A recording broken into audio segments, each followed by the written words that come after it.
Hello and welcome to Ruunin Open number 2. My analysis this time is going to be on an interesting lineup that I brought. I memed a little bit this tournament. I brought 4 decks, all with Ruunin covers, all with 3.5 average Faeria costs, and all with 5 neutral cards. So I'm going to be discussing this lineup a little bit more in depth than usual because there's quite a few decisions I had to make here. So if you want to skip ahead to the actual analysis on the matches, feel free to jump ahead using the timestamps in the description. But there was quite a lot of things I had to think about here. So mono green has a lot of counters, unfortunately. But, you know, for the Ruunin Open, I thought it would be very fitting to run a full lineup with 4 Ruunins, all mono green decks. But green is typically weak to blue things, yellow things, Carassius, which I ran into. Swarm in general is quite the counter to green, so Carassius lines up with that as well. So I had to kind of think about how I was going to counter my counters. So there's a few choices in here, such as Destructive Volley, that lets me fight yellow things a little bit better, yellow flyers especially. Some husk things like Amoeba Merchant. Amoeba Merchant's very oppressive and difficult to answer with green. So you'll see like my Beastmaster and my Swarm list both have 3 copies of Destructive Volley. So by the way, this is one thing that you can do in a tournament lineup, which is called a ban hell, where you just make it impossible for your opponent to distinguish what deck you're playing. So they have to ban a deck at random without making any informed decisions on it. But even though the deck ban is going to be random, I wanted to make sure I had at least one deck open with Destructive Volley. So if one was banned, I still had another one open. The Swarm list was pretty much my yellow countered list. Yellow has a difficult time dealing with Swarm because yellow is typically a control style list and they want to remove all of your creatures, but with Swarm you got a lot of little cheap guys you can put down. So that was kind of my yellow counter list. I wanted to make sure that one didn't get banned if possible. So the volleys also to counter yellow flyers and such. I played around with this list a lot. I originally had like Voice of Hunger in there, experimenting with that. I experimented with Plague Bear and Famine to kind of kill off these last words creatures like Elderwood Hermit and Bloom Sprite. But I ended up building this list. So it's got a maximum 3 forest count, so there's going to be some neutrals built in this list. I go down one side of the Faeria wells usually towards my opponent's face, and I just put all of these little guys ahead of my Bone Collector, try and build up a big Bone Collector, and Gift of Krakoa kind of as a finisher there. To make it a 3.5 list, like there's a lot of cheap things in here, so I had to include Tethra, and then Yak Attack as well, just to up that Faeria count to 3.5. The Yak Attack is pretty not used that much. It's kind of useful with the Bone Collector and with Spirit of Rebirth, but it was just in there for the increase in Faeria average pretty much. And that's pretty much the Elderwood Hermit didn't do enough. I didn't think it did what I was hoping it would do. I think Sagami Warrior would be much better in that slot, but didn't have enough testing time for that. Teleport list. I built a similar list. I built a guide to this list, sort of, in the past, with like Tree of Everlife, but Tree of Everlife's really slow. Same with the other Kodamas that I had, the ones that produce forests. So I built this a little bit more mid-rangey, tempo-y. It does have 6 lands, so it's weird to call that kind of a tempo list, but there's wood elementals to kind of increase that land count. So this list can go fast if it wants to, but it can also slow it down and try and build up to Shozen and Tyrion Golem as well. There's lots of buffs in it to benefit the Vulpines, and the Kodamas even benefit from buffs because they've got jump. So kind of drawing on those green-blue jump aspects. And then Outland Ranger's in there pretty much just for the to build my 5 neutrals up. I didn't want to build Emperor's Command or anything, and I needed a starting creature still. I had Vulpine, Wood Elemental, and then Outland Ranger was just kind of a third. I think I was experimenting with like the Tiki Caretaker at first, but realized that Outland Ranger was a lot better. Beastmaster, I bring this list a lot, but this has been quite edited down. I've taken out the teleports, so there's like no mobility in this list anymore, just the destructive volleys. And so this list is supposed to function very defensively, especially against flyers. And then I've got Voice of Truth, which also helps against flyers to kind of negate all of their like 5 attackers. So like the 5 attack really chonks down Tyrian Golem's life, but Voice of Truth can bring that back up to a nice juicy 10. Same with Grove Guardian. That can often go down to like 5/1 stats with the flyers, so you can bump this right back up to a healthy life stat. And then Green Rush, I put in 2 Daring Adventurers to kind of counter Swarm. I was hoping, I built this kind of lineup in mind with Carassius. I wanted to kind of counter Carassius, and I thought this Green Rush list could do it. I never actually tested it against Carassius, but you'll see during this tournament that didn't pan out so well. But yeah, that was my consideration for the Daring Adventurers. The only other interesting thing about this list is the Ancient Boar. I typically wouldn't run Ancient Boar in Green Rush because 3 forests is a lot in a rush deck to build up to. But I needed something to, again, bring that up to 3.5 cost. And Ancient Boar, I just looked for a card that could be discounted, such as Ancient Boar, because it's kind of like a fake 5 Faeria. It's not like I'm going to be playing this for 3 cost, ideally. So as Rush, I want to keep my average Faeria count as low as possible. But I also had to, like, I forced myself into running Ruunin, so I figured that the Ancient Boars would be okay if I'm playing Ruunin anyways. I need that 3 forest count.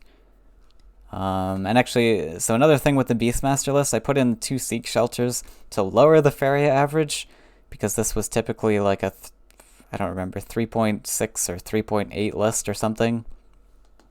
So I needed the Seek Shelters in there for that. I took out Aridin, which I usually run because I've gotten rid of my mobility.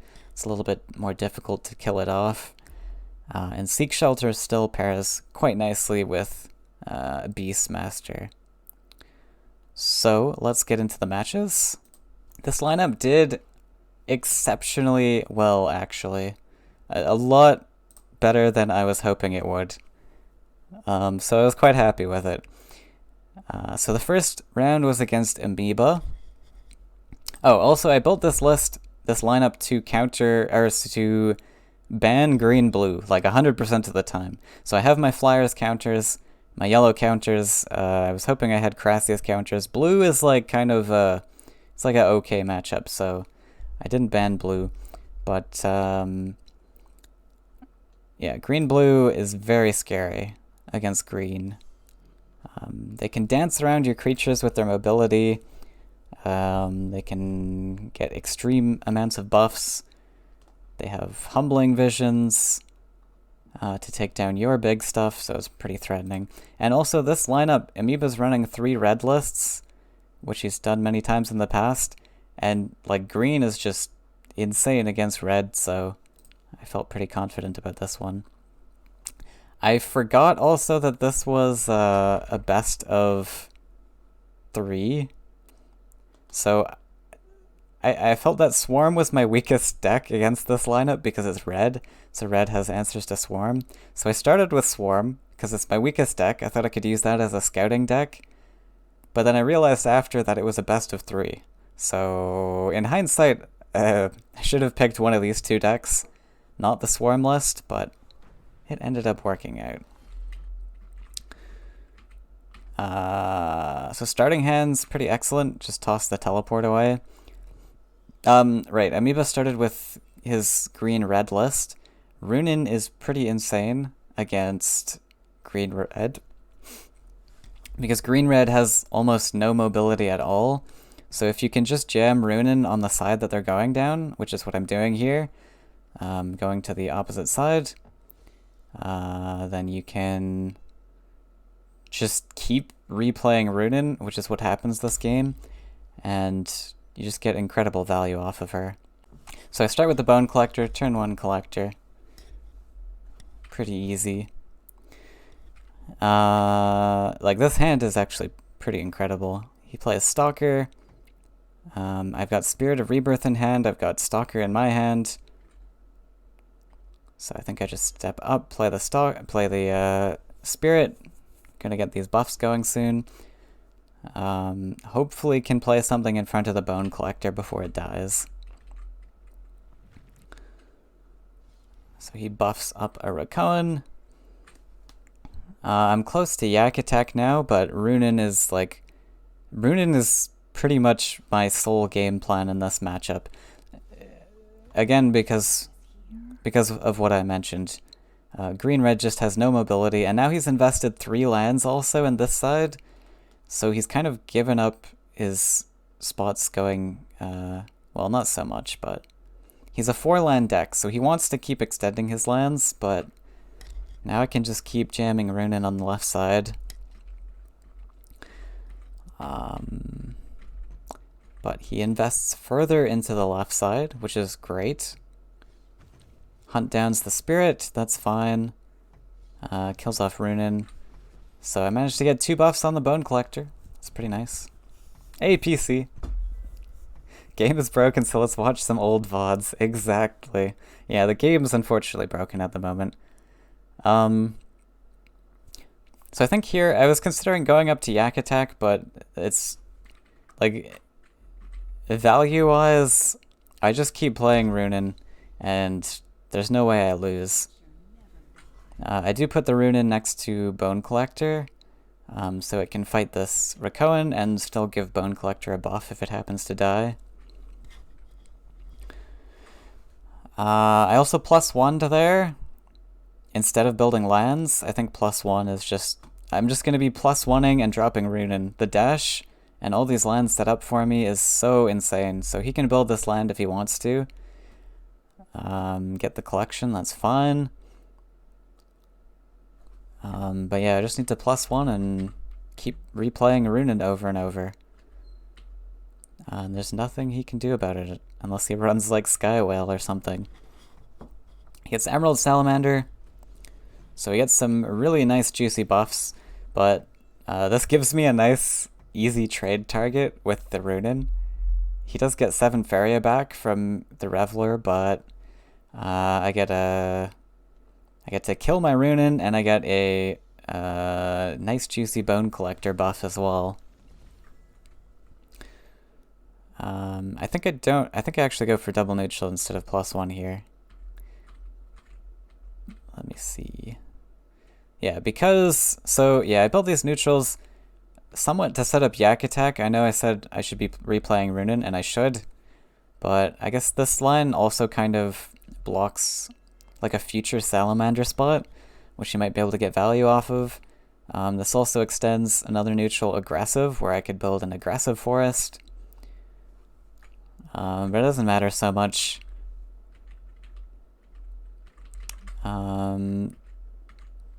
He does find a Hunt down to clear off the Bone Collector. So that's a bit sad, but my Ruunin's like, what, an 8/8 now? Yeah.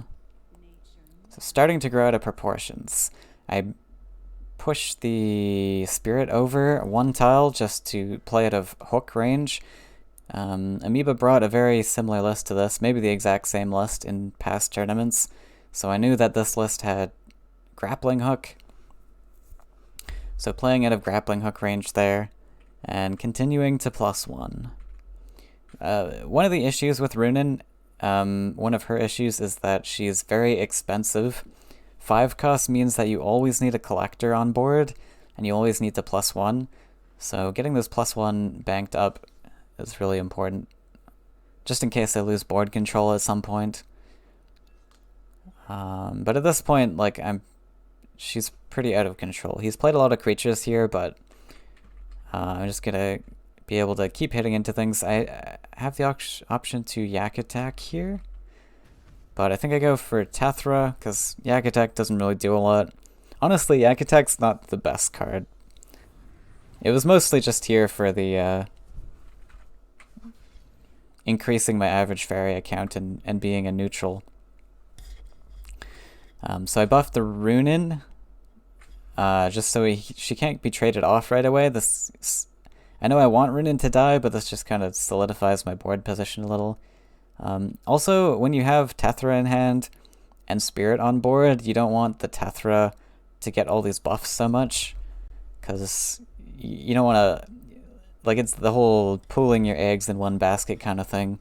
You don't want her to get too buffed. He might run like Voice of Truth, so but yeah, it doesn't matter so much. We'll probably skip through a little bit. Step over, build Aggressive Forest. I probably could have moved Ruunin protectively because I have the teleport in hand here, and gone for like a teleport hit into face, but not a lot matters here. Killing the Reveler so he doesn't get any buffs early. And I use the Destructive Volley instead of the Stalker because I've got Spirit here, so I can get some buffs on the Stalker soon. But yeah, being able to, we'll skip through it, because being able to replay Ruunin like a million times just kind of is a win. So I keep the board clear with my Tethra. No point in going face. Literally just keeping as much control as possible and replaying Ruunin just gives me the win. So we're on to game 2. Best of 3, so this is match point for me. I make sure to actually note the colors here for once. So he's got 15 and 18 means that there are 3 cards in this deck that are red-yellow. And he actually brought this deck to the last tournament as well.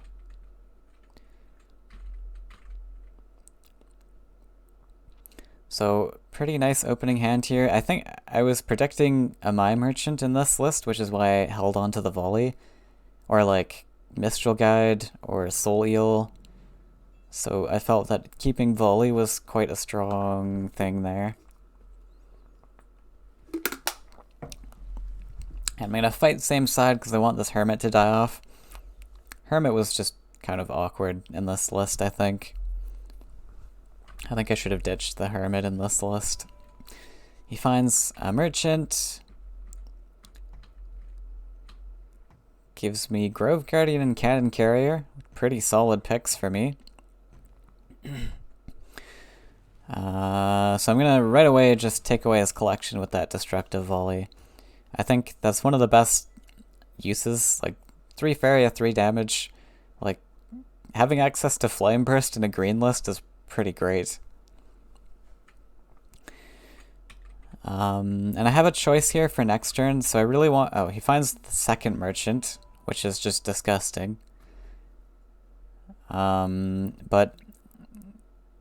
yeah, so I was thinking of double neutraling here the next turn, but I also had that Grove Guardian I wanted to play. But then he gives me the Glide Hopper for free, so that's going to be a perfect answer for next turn. Amoeba had like a god hand this game, but managed to work with it, thankfully. And I think this like Swarm list was really nice against this type of Husk list, actually. Even though there are like Rakoacopters and things that can deal with some swarmy things, it's very cheap, so I can eventually dump my hand out of Husk Threshold, hopefully. I mean, 2 Merchants is a bit brutal. If you get hit with 2 Merchants and a Husk, like this early on in the game, oftentimes you just lose. I would say 90% of the times is a loss. Just, I don't know. But Glide Hopper is such nice tempo for me here. He actually finds Double Husk, which is even more gross. But I have a clear on one of them. So I was considering playing Rotting Boar this turn, because I can dash onto his land. The issue with Rotting Boar, especially in this list, is that I was looking through my list here, and the only like 5-life creature I really had was Tethra, which I did not want to draw into. That's way too expensive to face against Husk. So I just go for the Grove Guardian. Yeah, I kind of hover the Rotting Boar, check out my deck list a little bit, but I end up just going for Grove Guardian, stepping all these guys up. This does kind of play into Rakocopter a bit, but he's on 5 Faeria, so he can't really do that much. And then the Elderwood Hermit would die, which I want to die.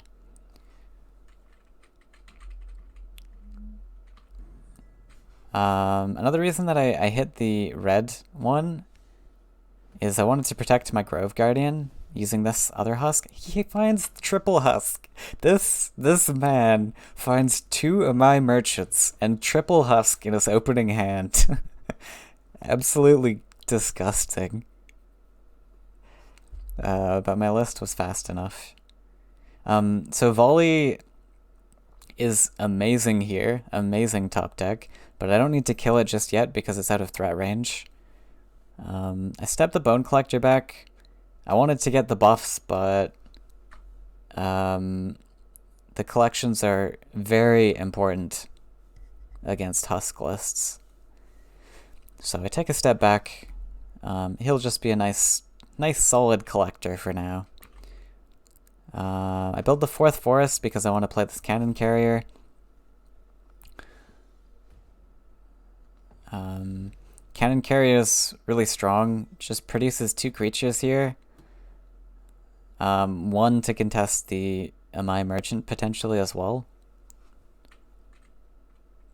And yeah, producing creatures there is a lot stronger than playing the Volley. Even if he has I'm not expecting training in this list, or Flashwind really.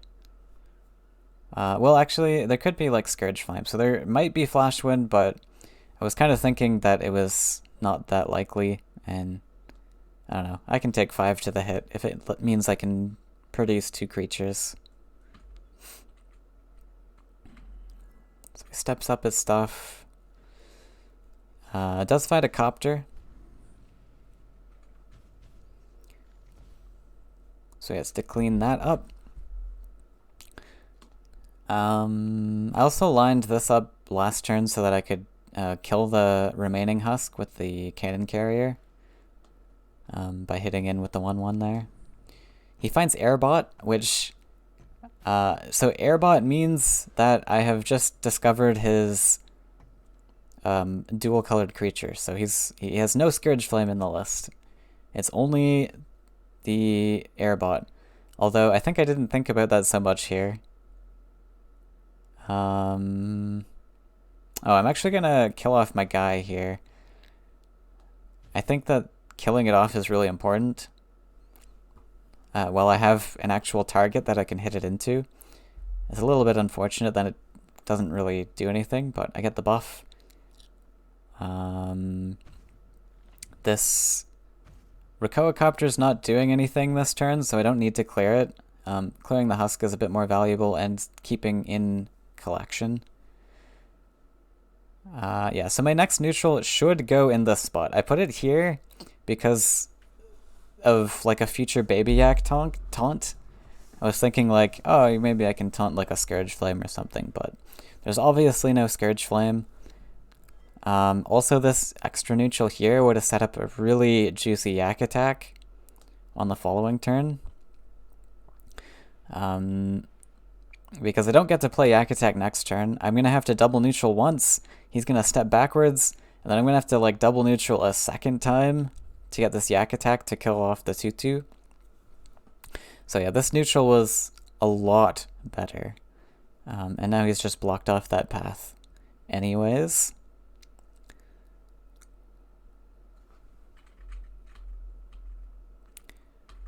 Finds another airbot. So he's just kind of blocking his face off here. So I would love to set up this Yak Attack, but I've kind of made it difficult for myself because of that double neutral play.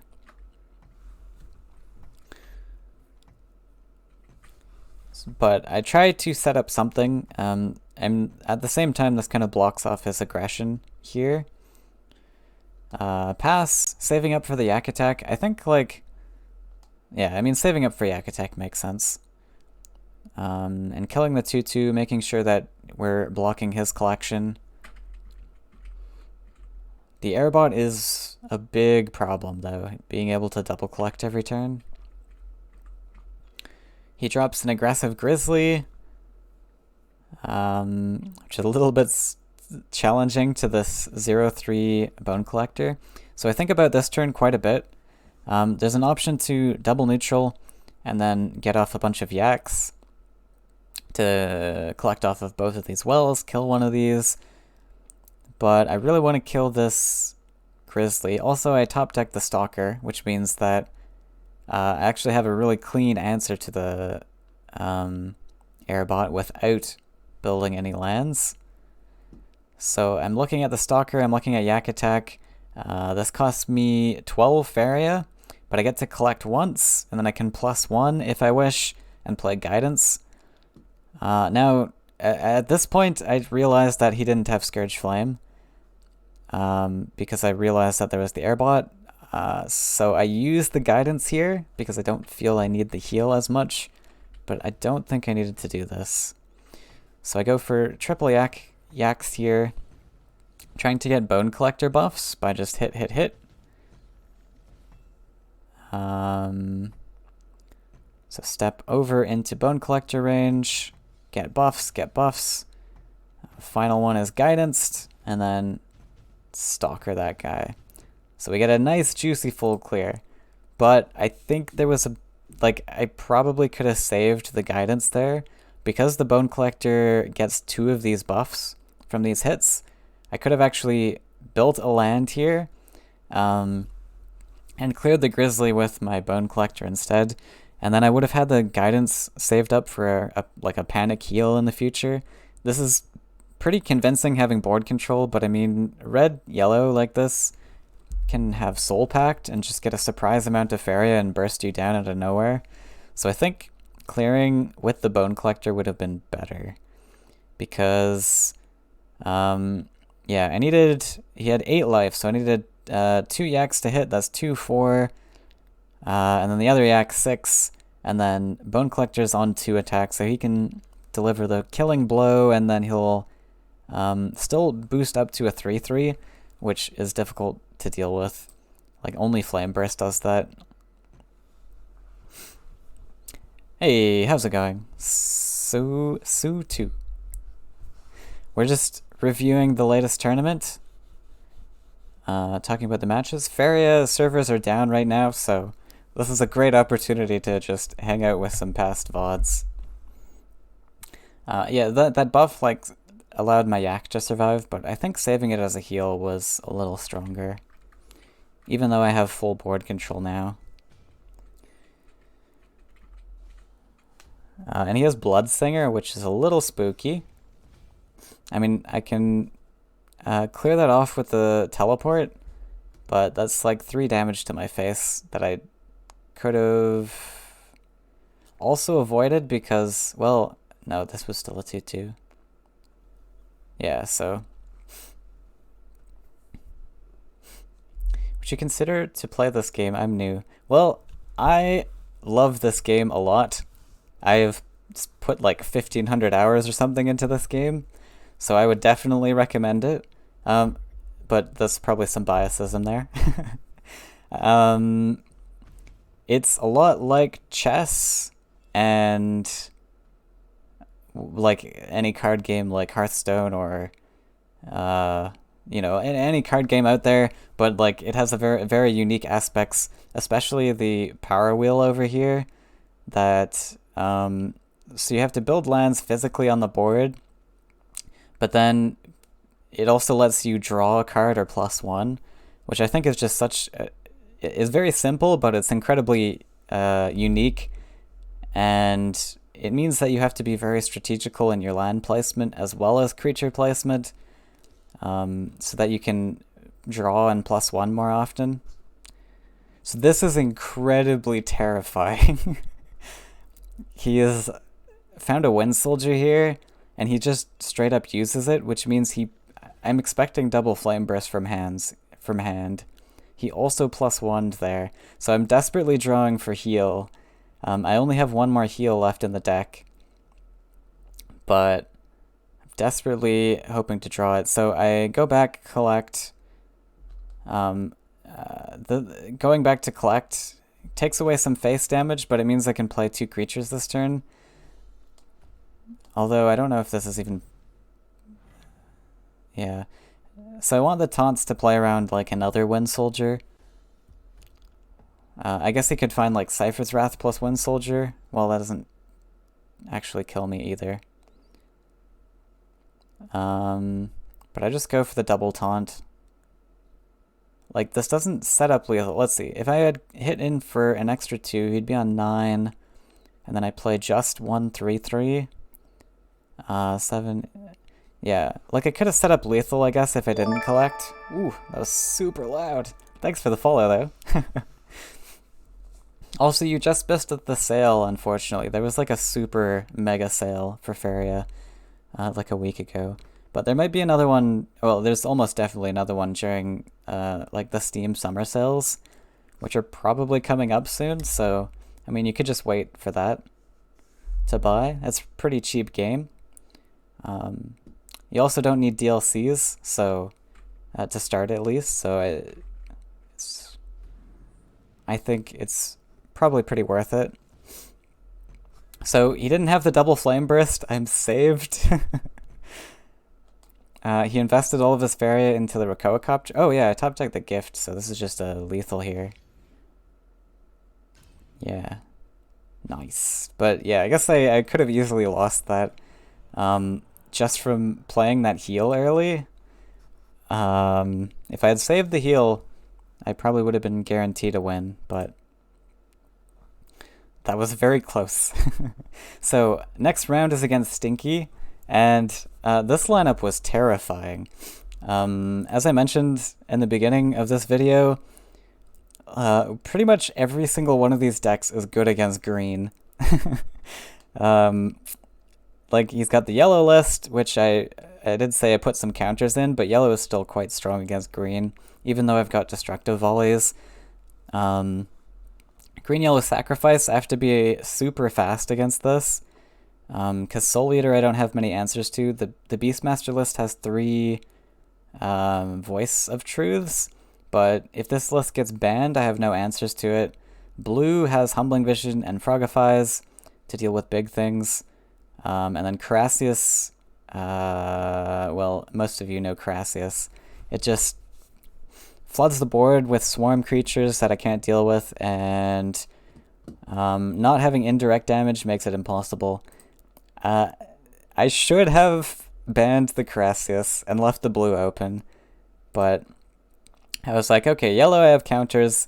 This one I should be fast enough to beat it, and Carassius I thought that I could win with my Green Rush. But like, if Green Rush gets banned, then I'm kind of screwed. I don't have anything, so like I should have 100% banned the Carassius, but I figured like blue's super fast. Maybe I'm scared of blue. I've got some slow lists here, but I don't though actually. Well, yeah, like Beastmaster's slow, teleport's a little slow, but it can be fast. Swarm's pretty fast. Rush is pretty fast. I mean, the teleport list can be fast.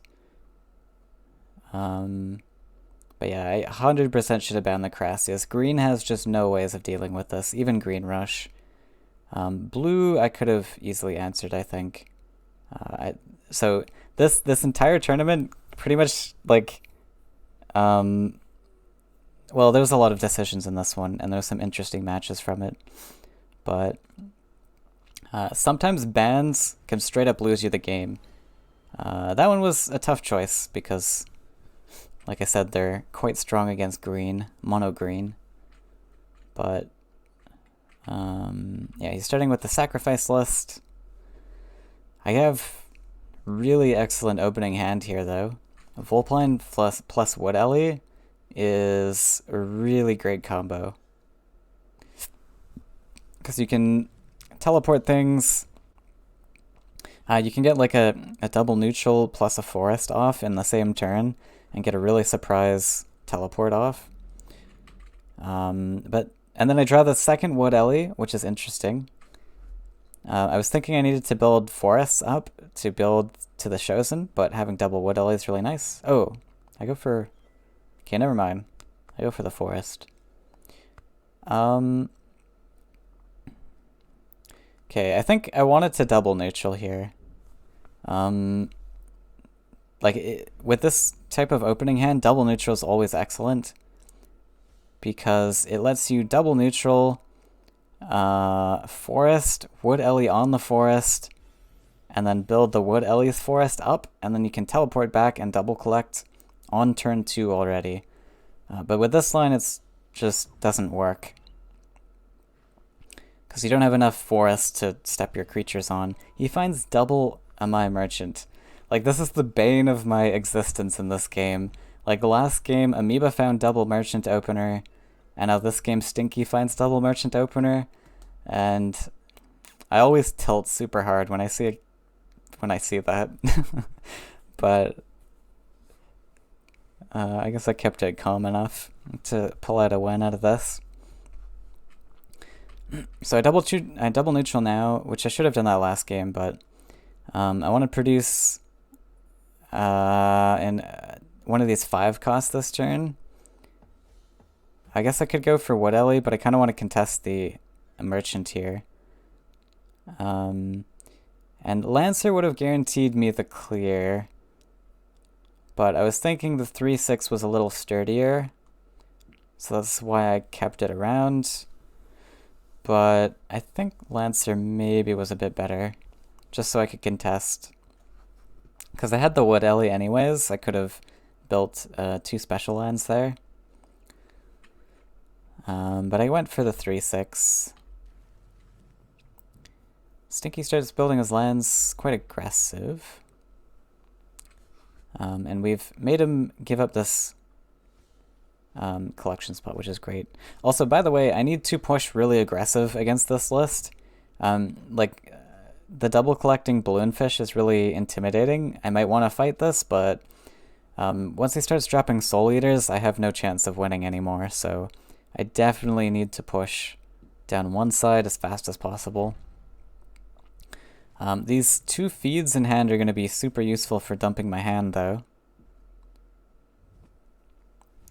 I'm going to take up a clear here and just step up the 3/6. So that was just kind of a nice value trade there. And then I still got the stats to deal with the merchant. I think he might find a soul drain here, though. He finds Copter. Yeah, that's always an annoying card to see from merchant. But my 3/4 still survives. So actually, I guess in hindsight, playing the Silent Warrior actually paid off, because the Snowstorm Lancer would be dead here if I had played the Lancer instead. He would have just been able to full clear. So the Silent Warrior actually paid off a lot there.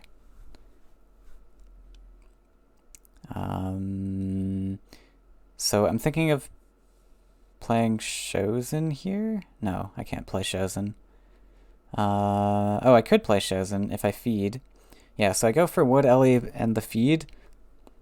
I think Lizard was like concerned that I was doing this, but if you notice in the you can't see it anymore, but my face is covering it. But in the history bar over here, Tyrion Golem was milled because I had 9 cards in deck, in hand. Sorry. So I milled the Tyrion Golem, which means I only had 2 left in the deck to search for, which is one of the best feed targets, but I wasn't really hoping for it, and the better feed targets in this deck are Wood Ellie and Grove Collar. That's kind of how I've set this deck up to be. A little bit more tempo-y, and there's a little less feed targets. Like there's no Living Willows and anything else with high life costs, so like typically the Wood Ellie and Grove Collar in this list are the ones to feed. And I think, yeah, so I go for double feed. I don't know if that was super necessary, because I take away my collector. Like, I'm not really sure what I was hoping for there. Maybe, like, more aggressive creatures. But I'm going to develop Chosen now. Well, actually, this works. I get to develop Okay, actually, I might have thought about that. Right. So yeah, feeding the Wood Ellie there gave me 11 Faeria to work with, which let me play another 5 cost and the Chosen. Yeah, okay, that was my consideration. So that is correct. Past me is correct. And this is really excellent. The Triton guy, because he gains like +2 attack with every event you play. So with these 2 double buff in hand, this is going to be one of my win conditions now. Just a slam face for massive amount of damage. And he probably wants to retreat here. There's no real point in clearing any of this, unless he's really afraid of the Triton. Hey Lizard, Feed is such a great card against Husk. Yeah, it draws, it like replaces itself with a card, but you just get so much Faeria to work with.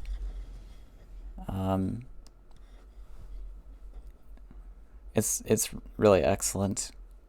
You have to build up to 5 land, but yeah.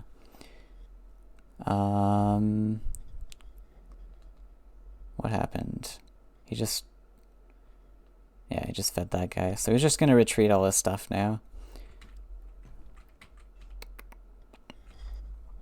Yeah, so I think Lizard was like upset that I went for the hit here. I think like both moves were fine. To like hit face instead or hit that. I was worried, I guess, like with this line, I managed to play out of threshold of these creatures. Well, the Demon Wrangler at least. Well, yeah, both of them actually. So he has to hit in his Demon Wrangler, and then I spawn a 3/3 in its place, and then he still can't clear it with the Demon Wrangler. So that's what I was thinking of there. Like, if I went for the face hits, he would have went, like, hit with the Demon Wrangler, hit with Demon Wing, and then he's got the 3/3 to deal with the 2/1, I guess. So I don't know. But pushing face damage probably could have set up lethal for me as well. Yeah, Stinky's lands were a bit strange. Going super aggressive like this. I guess he wanted the aggressive Soul Eater, but like he gave up... I don't know. I guess he had this as a double collector, but... so the buffs on the Triton now is just going to close out this game for me. He does find Soul Eater, I think, but it's a little bit too late, and it's a little bit too small also. And then we just find lethal here. Actually, I was like still kind of processing, and I didn't think out my turns yet. But like there's a pretty clear lethal there. Yeah, his Soul Eater wasn't scaled at all, because also like his creatures were all on the left side, and I was able to push really aggressive on right side. He wasn't able to sacrifice much stuff, kill it off. But that was a great match. I think that was probably one of the scarier ones. I mean, they're all scary. I don't know. Like, next is Yellow Monstrosity, which he brought to the last tournament, so I was pretty confident that it was Monstrosity. But he banned the Beastmaster, right? So I had one list with, like, 3 destructive volleys. Oh yeah, I didn't even talk about why I led with this deck. So, yeah, I had Green Rush open, I had Green Teleport, this one, and I had the Green Swarm open. So the Swarm list was meant to counter this one, the Monstrosity. The Green Rush was meant to counter the Carassius. And I think the Green Swarm would have done okay against the Sack list as well, because of the volleys. So the Green Teleport was kind of just like a generic list that I could lead with and scout with. So that's why I went to start with that one. It could have. His entire lineup could have 3-0'd me very easily. Like, I saw his lineup and I was just kind of crushed. I mean, I was expecting to face something like that, but bringing 4 mono green decks as a meme, you kind of expect to, you kind of have to expect to run into something that counters it. So here is the line I should have done the last game. Go double neutral, forest, wood alley, forest. I get to double collect turn 2. Just really strong line. I also probably could have pre-buffed the Vulpine. I was watching the VOD, and yeah, Lizard pointed out that he could have went desert, explore desert, and then Wind Soldier training, clear my guy. He gets to double collect, and I lose just all of this pressure. But double buff would have been worth it here. It also plays around that Wind Soldier training line. It plays around double Soul Drain as well. And the Vulpine's one of the most valuable creatures here.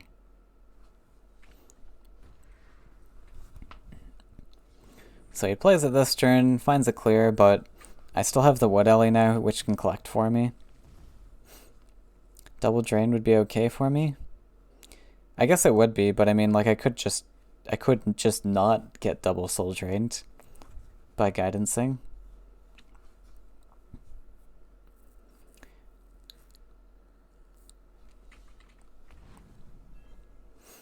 Think I win if he does that? I guess so. He uses too many resources to kill it. I guess so.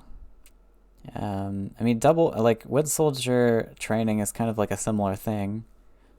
Well, he gets to collect off of that, I guess, though. So Kodama's nice. I think I started to go, like, super aggressive here. This is another one of those lists where I need to kind of push hard, or I lose. Just like the Sacrifice list, because he can build up big monstrosities if I go super defensive, and just OTK me. So I put everything up aggressive. Wind Soldier training enables more tempo lines.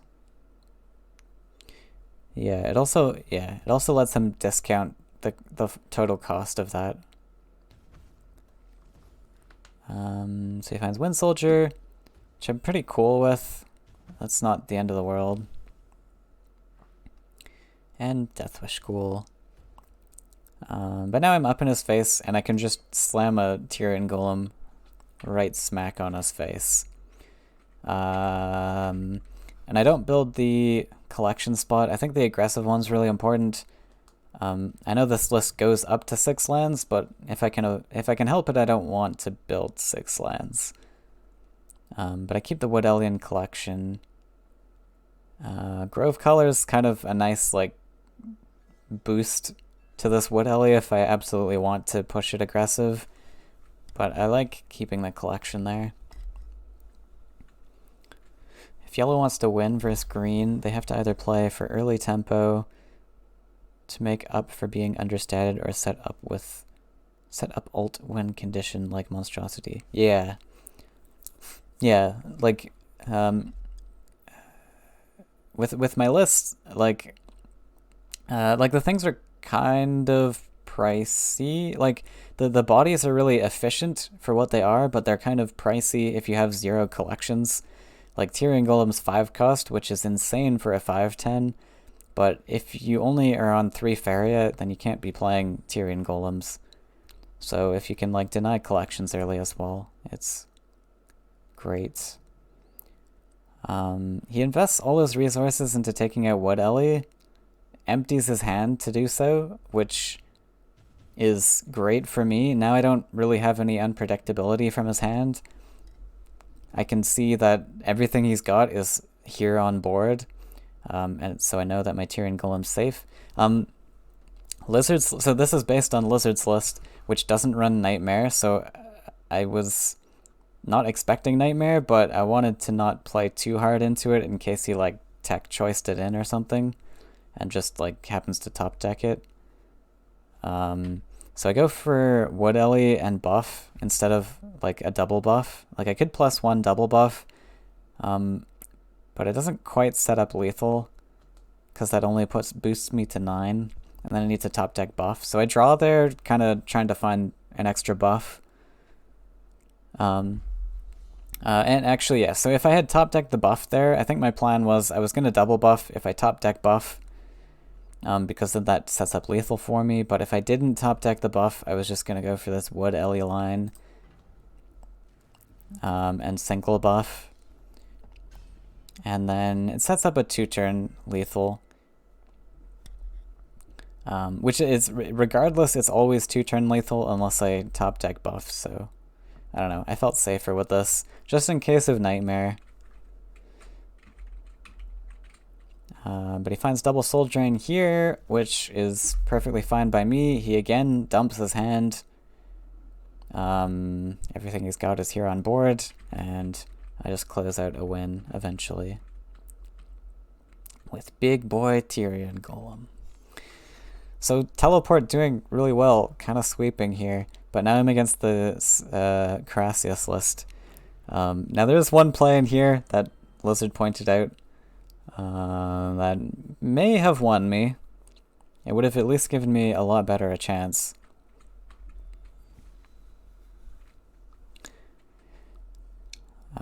So I find the Wood Ellie. I think, so I was debating, so on that mulligan, I was debating rushing, because Crassius is like a 6-land deck, is really slow in its land count to build up. So rushing's an option, but then I found these cards, which are super clunky if you want to go for the rush plan. So I decided to go down the sides instead. Decided I kind of had to build up to those forests. But I start Forest Center because I know that he for sure is building defensive lands. So the Forest Center lets me decide what side to go down. Or even change to rush if I so choose. Like I could go double neutral, Forest, Wood Ellie.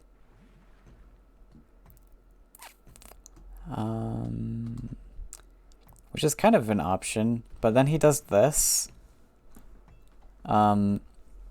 So because he invested so heavily in one side, I decided to follow his side. Especially with the Grove Color top deck, this lets me teleport anywhere that he goes on this left side. Like if he just goes up to the lake, then I can teleport forwards, clear. Actually, it would have been worse if he steps on the lake, because then I wouldn't have a spot really to put my Grove Color. But yeah, this is kind of nice for me. I get to develop 2 creatures here, step up, collect, and I pre-hit just to deal with that 3/3. Buff would have been like game-winning here, I think. But now I'm already at the Tyrion Golem. Like, Wood Ellie start was really excellent. I think I still like this side plan. Like, rushing was an option, but after seeing the Water Ellie, I think I kind of wanted to go for sides.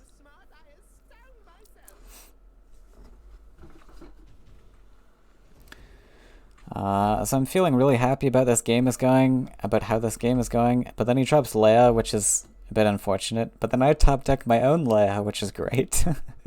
Because I really wanted to play down Tyrion Golem, but then Leia came and I was a bit off-put. But Leia myself is really nice to deal with this Leia. I also think I should have went aggressive with this. Because putting this here, it means like I can't collect from this anyways. He's gonna kill it off. Like I should have just put the forest aggressive, and then I could have built my 6th forest up on his face for like teleport lines and also Tyrion Golem face. This forest doesn't really do anything. The taunt structure is going to be there for a while. You think so too? Yeah. Yeah, I don't know. There was a few misplays with this game that I was a little upset with myself about. But I don't know. Could have gone better, but it also could have gone worse. So, I mean, I'll take it. So now this play is really exceptional. His Crassius placement's a bit off. Yeah, so here, like, yeah, so what I go for here is I go for the clear, and then I set up aggressive Tyrion Golem, but I'm on 6 lands now, and 6 Faeria, which I don't know if I realized at the time, but I could have simply dropped Chosen here, able to swallow this Crassius, and this Crassius is taunted, which means I can't clear anything this turn. So I would get to safely play Chosen without it being hit by anything. And then I get to swallow his first Crassius, which is like really exceptional. But I go for Tyrion Golem for whatever reason. And I clear the Crassius, which is just like looking back on this, I was just so upset. Because if you swallow, oh yeah, I didn't actually explain that, but like if Chosen swallows any creature, it doesn't count as a death. It counts as a swallow. So, which means if he plays down his 2nd copy of Crassius, he only gets 1 spawn. He only gets 1 Crassius still, because that one technically didn't die. It got swallowed. And that goes for any death effects like Last Words. If Chosen swallows something by hitting into it, Chosen's ability replaces the death effect, so you can get around Last Words abilities that way.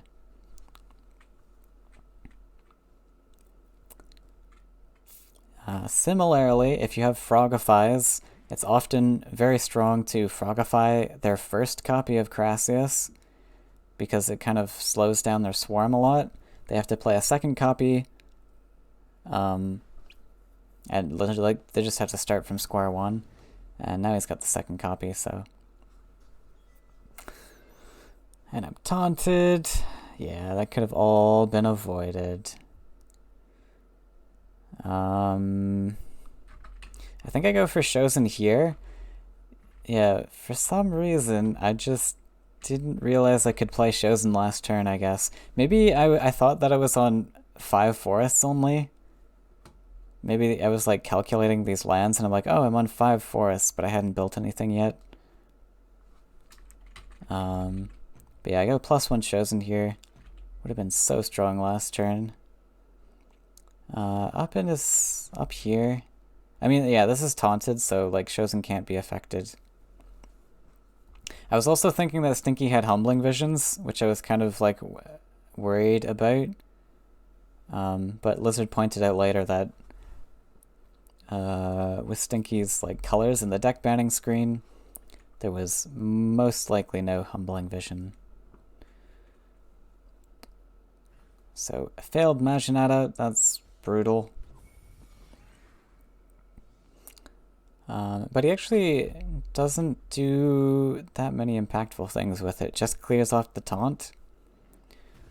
Which means I get to kind of deal with this at my own pace now. I actually made a kind of a mistake on this next line too, I think. So I do have like I have a kind of clear on this with Tyrion plus the Grove color. But I was like, ooh, a nice juicy teleport. I mean, a nice, well, like, yeah, teleport, but, like, I can steal this Carassius and slow down his Carassius stuff. Yeah, so I thought about it on this turn where I could, like, swallow his Carassius and, like, slow down his swarm, hopefully, a bit. I didn't think about it the first time, but... Isn't this super bad versus a buff on Chosen? I was actually... Okay, that's one thing that I wasn't super sure about. If it deletes Majinata. Because I knew that a Chosen that swallows another Chosen... Or, sorry. A Chosen that swallows something, and then a Chosen kills the swallowed something, it deletes the creature that was swallowed, if that makes sense. But I wasn't sure if that interacts with other swallow things. AS! Skyax still a thing? Oh, the Skyax. Yes, they are. Learned about the interaction recently. Oh, okay. Yeah. I definitely was aware of the Chosen killing other Chosens, but I wasn't sure about other swallowed things. But yeah, this is just really sad. And also, I neglected to realize that he can simply kill this and then creation the Carassius that I swallowed. Like, this was kind of the idea to kind of take away his Carassius targets, but then, yeah.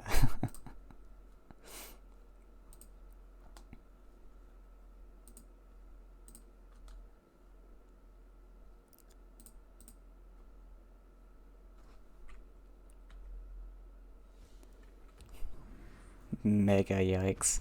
And then he finds the Legionist and all the efficient answers. So now, like, my two big threats to him were the Tyrion Golem and the Chosen, which are now dead, so I don't really have anything left to... Oh, and then he just frog tosses anyways. Disgusting.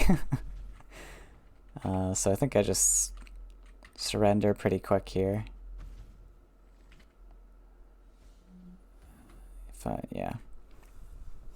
But yeah, couple lines in there. Well, actually, it was just that one really defining moment that could have saved me by playing the Chosen early. So I used my Green Rush. I was like super confident about this winning, but I didn't get there. I keep this hand because I like Warrior paired with other one forest card is really strong. You can dash this onto enemy lands and then Tiki Piper it. 4 Ruunin equals 4 losing decks. I went hardcore meme. But I found a way to make like 4 3.5 lists. Like reasonable 3.5 lists. So I was like, okay, I can't not run this now.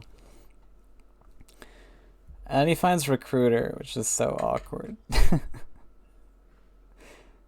Like now yeah, and maybe I should have thought about this opening and like tossed the Tiki Piper away. Because now I can't play the Warrior because he's just got an answer on board to clear it. Yeah, servers are down at the moment, but they'll... no, not permanently. They'll fix it tomorrow, hopefully. This is also an even more sad line. He finds a Carassius to put on my land. And that hurts a lot. That hurts. So I do this. I should have played the Verduran Force here. I was again concerned with Humbling Vision, where if he finds Humbling Vision, he just wins the game here. Because he just humbles, gets a value trade, and then kill. My board's wiped and he's still got a creature remaining. But my line is very weak. Tomorrow Abraham taking Faeria to the vet. So I go for a Tiki Caretaker, to buff this, and then I Elderwood this guy. So like, on board, this is okay. I don't know, this still plays into Humbling though, right? Well, not really. Like on board, I don't know. At the time, I thought this was a pretty decent line because my creatures survive reasonably well, but he gets to like value hit this. Yeah, I mean, I was expecting my 5/6 to live here, I guess. 3. Yeah. So I thought this was an okay line at the time, but if I had realized that he didn't have Humbling Visions, Verduin Force was a lot stronger. He did have a clear on board, but that's really expensive to take out the Verduin Force, hitting all 3 creatures in. And then I still have Tiki buff to... Or I still have both Tiki buffs to buff the Sagami after. Don't caress my caress. He finds Bio, he finds Illusionist. That's disgusting. Now I do run the neutral guy in this list, so I really wanted to draw here for the what's his name? The neutral event, the Explorer guy. He gains stats for each enemy creature surrounding it. So he would have become like, what, a 10/10 here or something? Something ridiculous. So like I could have drawn here, but like playing, I don't know. I had the +1 Verduin option, so I just went for that. Stinky's deck looks on point. Has a lot of outs. Yeah, I mean, this is like the standard Crassius list. Although he put, like, Laya's not a standard card, and he had a lot of heals, which isn't super standard. I think he finds, like, a full clear... No, he just swarms. And so this is the issue with Green Rush against it, is... they can just swarm infinitely, and you don't have any, like, you don't even have Emperor's Command to deal with, like, 1/1s to hit face with. So pretty much I'm never hitting face for the rest of the game. Ancient Boar is nice because I can dash it onto his land, but he's already played a second copy of Crassius now. It's gonna be pretty difficult to win this one. And he finds the other copy, which I guess he probably just found it from the bio, because I had like 2 or 3 creatures on board there. But yeah, this is just a loss now. I play it out, I guess, because I was hoping for the neutral guy, and maybe for Stinky to mess up, but then he also finds Machinata, which is just impossible. Daring Adventure, that's his name. But I just go for the 10/10 eventually, for fun. Now it's 2/2, and I got my Swarm list left.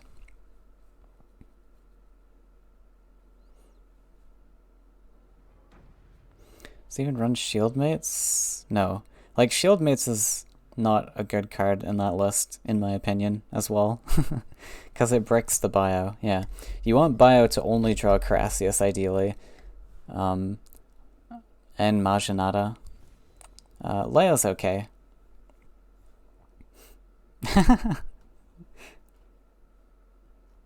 What would you know you lost in the tourney?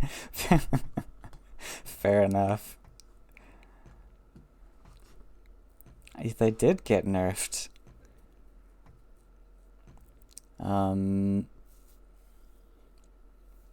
Like, being able to produce Crassius immediately is just insane. Also, some decks you face will only have like 1 creature, and so your bio is only going to draw like 1 possible thing.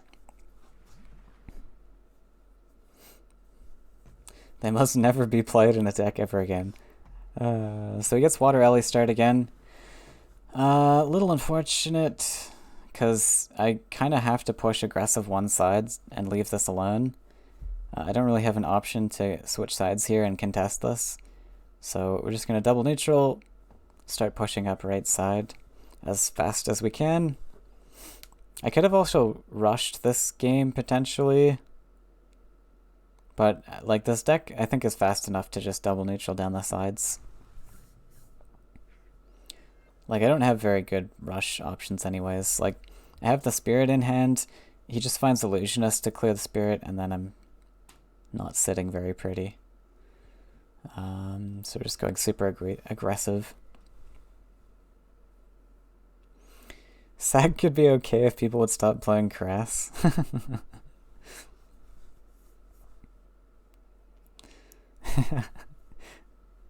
Yeah, like Crassius is kind of the exact same thing as Sac, but it's better.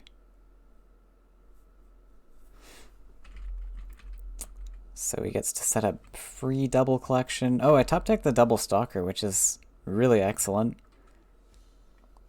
Lets me clean up that double collector. It's a little... Yeah, I mean, that's, yeah, pretty great. But now he's on 13 Faeria. 5 lands. So he's already, like, got his Crassius engine soon online. Just play Chaos Creation and win every game versus Crassius and Sac. I mean, maybe. I think Crassius still has tools to deal with that. And then you lose every other matchup, yeah. I think Krog Rush is the better answer, because it actually stands a chance against other lists. So I want to just get in as many hits as possible here, and as much damage as possible here. So that's why I go for this. I think Spirit goes aggressive here, yeah. We just put everything as aggressive as possible.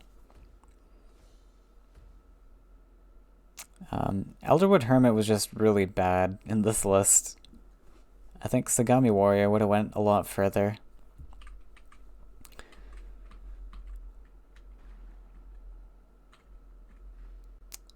I did have the option to clear the... Wait, did I? No. I had no clear on this, right? Because I had the Horse Master, but I didn't have a third forest built. And he finds Frog Tosser. Like, this deck's so crippling. It's so crippling. Hermit is good in Swarm. Like, if you think about it, though, like, the Hermit is like, what, 3-5 stats for 3 Faeria? Sagami Warrior is 3-4 stats, but the Hermit is random. I mean, I guess it kind of benefits the Bone Collector and the Spirit. But I mean, the Warrior still does the same thing, though. Hermit is 4-6? No, he gives +2/+4. He's only 3-5 stats. In total, at least. Yeah, which is just, like, compared to Sagami Warrior, it's, like, virtually the same thing. But gives immediate pressure and is not random. So I have the option to, like, volley things. I think I'd pick out the best line. I need to get this buff going, and, like, there's a 50-50 chance it spawns on the Bone Collector, which I really need it to spawn on Bone Collector here, but it does not. It spawns on the Stalker. But not the end of the world. I get to clean up this, and then I get to volley that threat. Produce the aggressive Horsemaster also to push this guy up as fast as possible. I had a consideration to volley the Frog Tosser so that he couldn't creation it, which may have been a good idea. I was just worried that I would need to kind of deal with something like some swarmy guy that came down, but I think that I should have just volleyed. Because Tosser would be like massive here. I mean, I guess I get to clean it up with the Stalker and then hit face still, but I don't know. You'd volley. Yeah, volley feels kind of strong. Yeah, like, I think if he creations Tosser, I think I lose. I don't know if I can resist that. Does he find it? I don't think he does. But he does find Crassius. Okay, this next line is interesting. Very interesting. Hey, Rezo, welcome. So, I have this Emerald Yak, which lets me taunt something, which is kind of nice. I was thinking I wanted to taunt the 4-1. Like, the thing is, here I could volley the Tosser and then get a buff up to 4 life, and then he can't actually clear me. He doesn't have any Rakoans on board. So that would have been an okay line.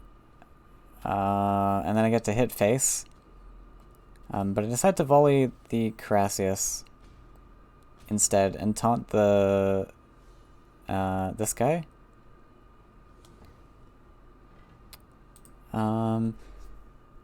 So like this line is interesting also because I get to hit face still, and because it's taunting this guy, he has to build an extra land, which he doesn't want to do. He's on his full land count. Once he kills this, I go up to 5 life out of threshold, and then he's got to hit, well, he can't actually clear this on board. The other option was to volley this guy because it was a bit more threatening.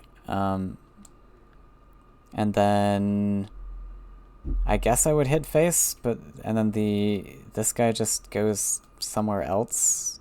I'm not really sure where it would go. Like maybe the taunt just goes elsewhere. Could have made, yeah, the Faeria's down. Faeria servers are down at the moment. They're gonna be fixed on Monday. Could have made such a big career in Faeria if you realized your potential. Poor Raizo. Found his potential elsewhere. Big career in Faeria. Ha ha ha. So yeah, I guess for this, I think he doesn't realize maybe that, or I don't know, he might have found an answer. I don't know. It might not have might not have mattered in the end.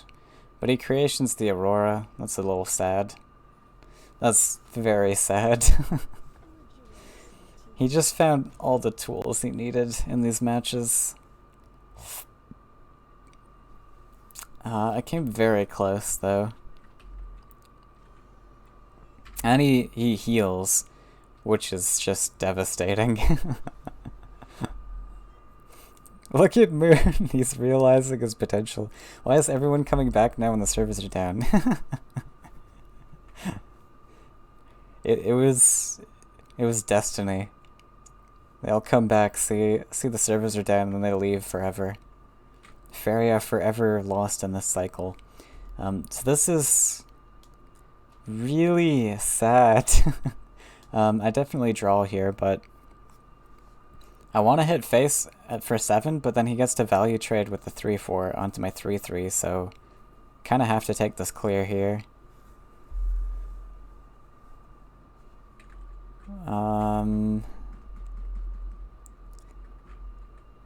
Elderwood top deck's a bit unfortunate. Yeah, I mean the Emerald Yak lets me clean up the 3-4, so.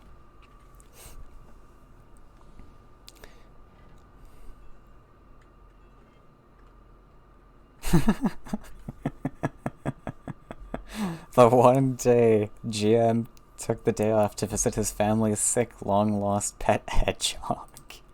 Incredible.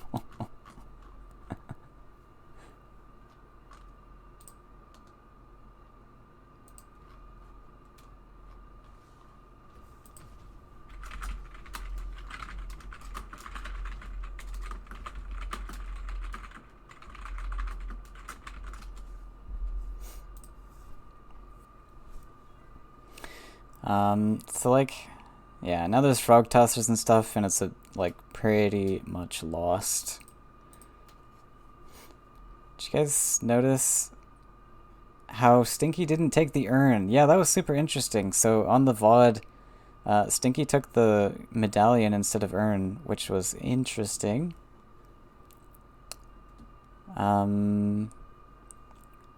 It's a very expensive tool. Urn just lets you draw so deeply for your combo pieces. And more frog tossers and more answers. And everything. Interesting. So this really sucks here. Like, I realize that I've just lost my aggression. There's an option to go back, collect, and clear, and then drop Tiki and Hermit both aggressive. But, I mean, okay, what would that do, actually? If I collect... like, the really sad thing is that he's got a 2-2 to contest these 1-1s. So he can value trade with it. If I collect, I'm on 2 life now. Like, yeah, he's got the Frog Tosser to clean it up. I can't, like... What if I, like, Hermit, Tiki, buff my Tiki? Then he just clears that. Clears that. Yeah, he just... Yeah. He wanted to do a fancy do-wahoo, but miscalculated. Maybe.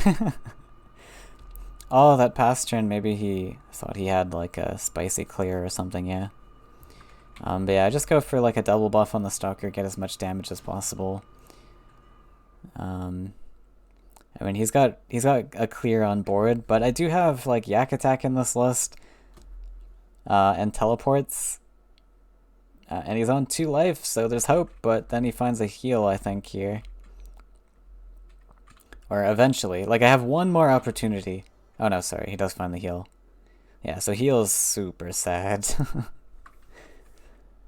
Now I just gotta kind of find more answers. Spirit, there's a really exceptionally close line in this one. Kappa used to say that's an interesting line when his opponent made a mistake. We're Canadian. We can't say that they made a bad play. We have to make excuses. Yeah, Hermit really hurt me this matchup, I think. What's the play here? Honestly, like, Hermit might be the play.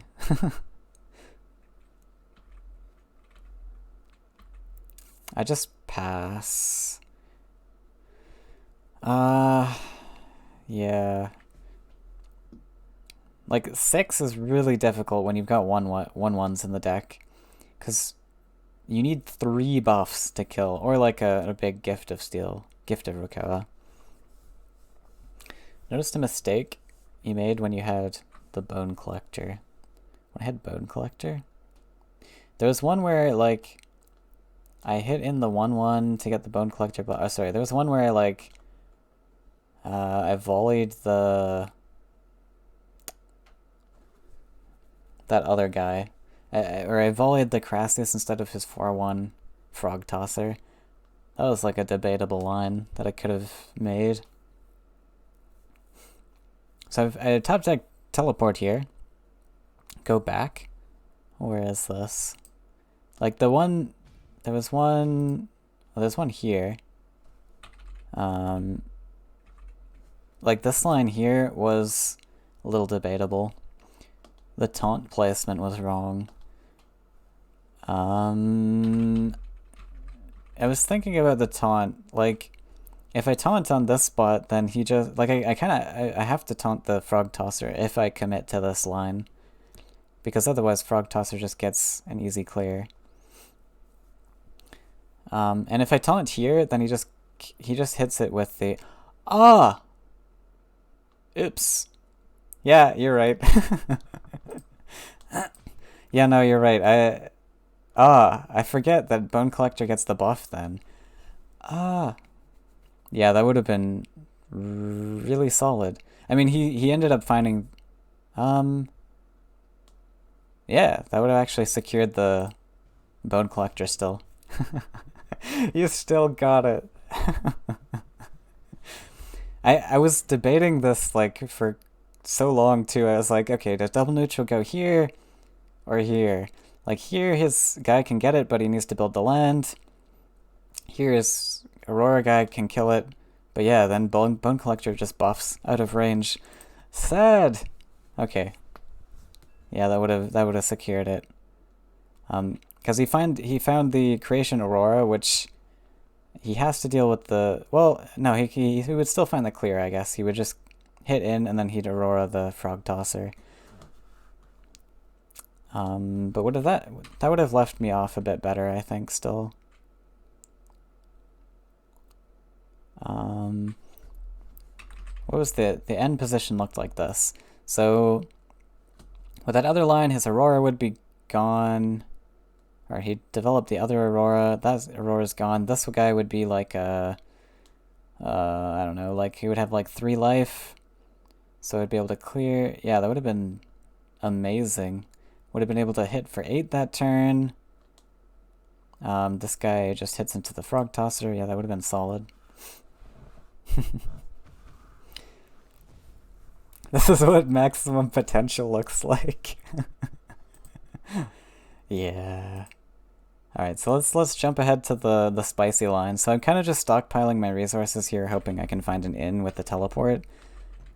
I do have to produce multiple... So, yeah, I play this, and I have to kind of pray that the buff goes on the 3/3.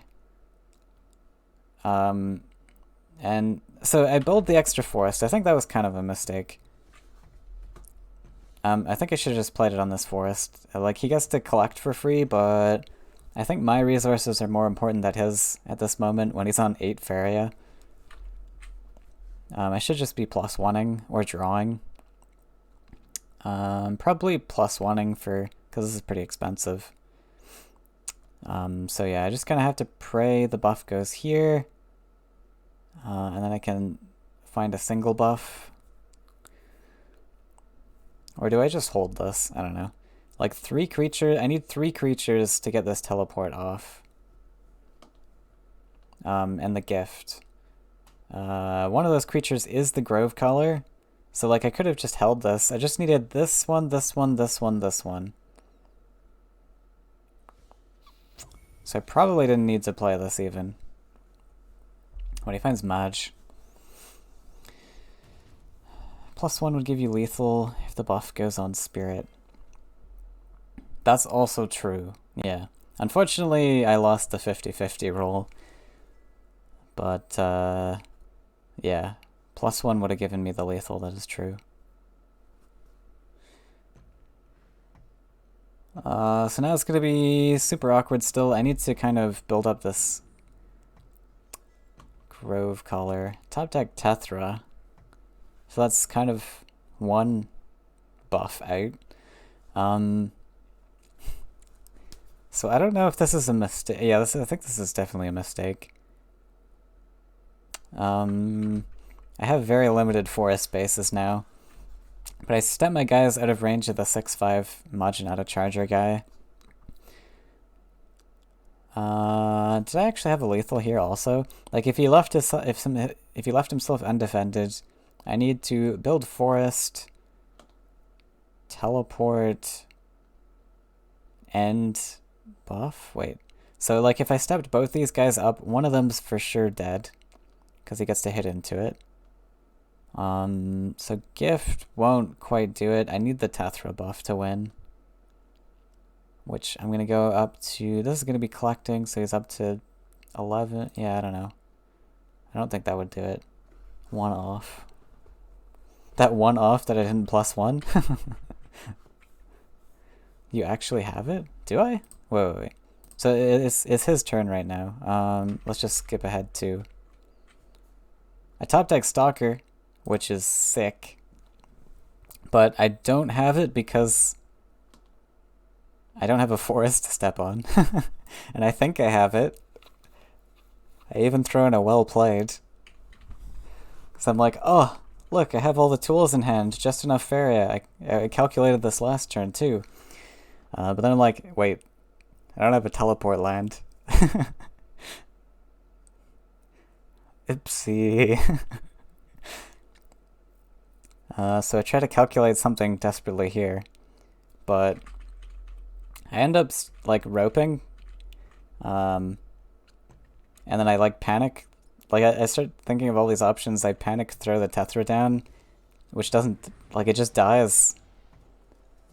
And and then I misclicking I miss moving the spirit, but I should have definitely either held the Tethra or put it on this forest spot and just like buffed the spirit and hoped for like a teleport next turn, because if I buff the spirit that turn, he'd go up to 8/8. I can fly the Tethra away, and then I actually have a teleport land. Oh, well, I need a stalker land too. But yeah, I probably could have found something there. I don't think I had it either way though if I like did this differently. Like if I had stepped up last turn, stepped this up last turn, he would have found a clear on, wait, yeah, he would have cleared one of them, so I still have the 3/5. Wait, I would have had it then.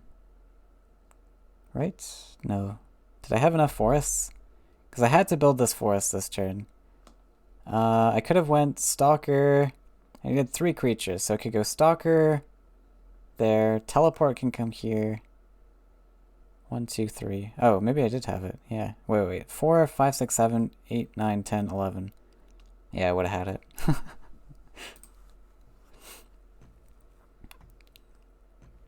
The game went on for 15 minutes.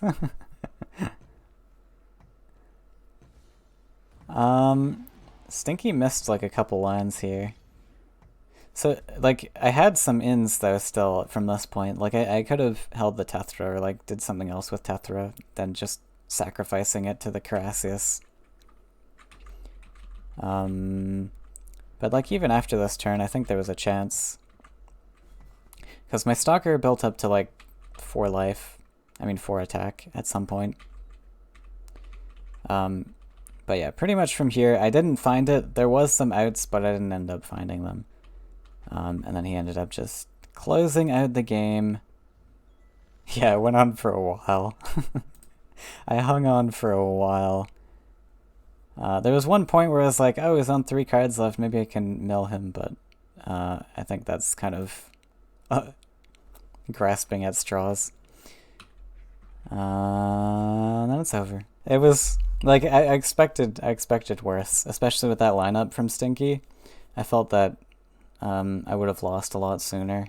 Alright, well, if you're watching on YouTube, thanks for watching. I'll see you in the next one.